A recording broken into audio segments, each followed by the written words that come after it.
So in this video, we will just talk about foot care, means how to take care of our feet in this especially winter season.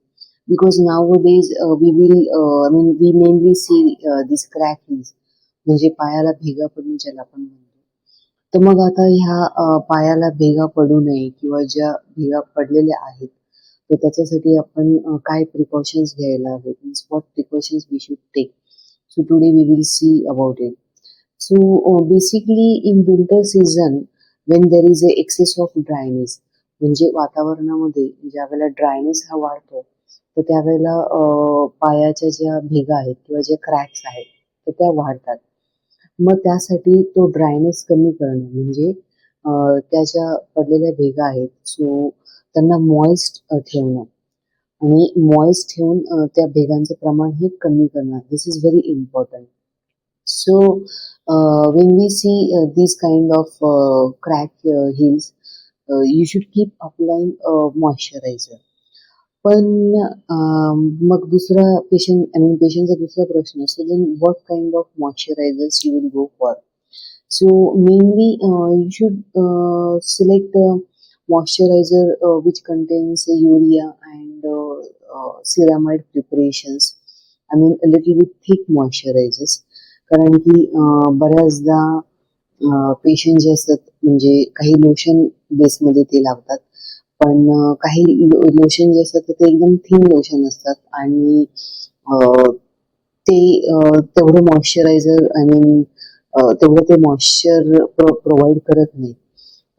किंवा काही moisturiser जे असतात ते खूप access oily असतात and again they don't have that hygroscopic property, म्हणजे तुमच्या पायाला पाणी धरून ठेवण्याची प्रॉपर्टी त्यांच्यामध्ये बऱ्याचदा ही नसते. So you should go for such moisturisers which have this property, for example urea containing moisturiser.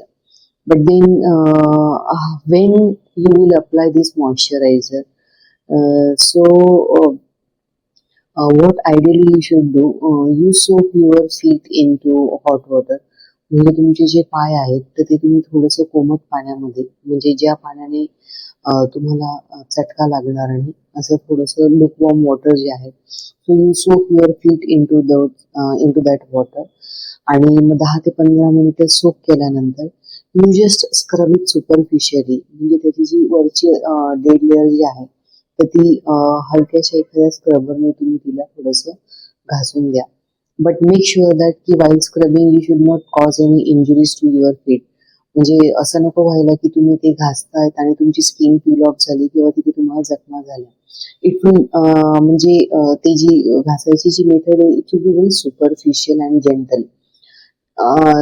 The idea behind this scrubbing is just to remove your dead skin, म्हणजे फक्त तुमची ती वरची जी डेड स्किन आहे तर ती काढण्यासाठी.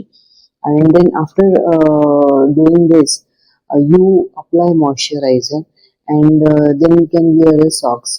म्हणजे सॉक्समुळे काय होईल की ऑक्लुजन होईल आणि ऑक्लुजन मेथडमध्ये पाय लवकर सॉफ्ट व्हायला किंवा पाय लवकर नरम पडायला हेल्प होईल.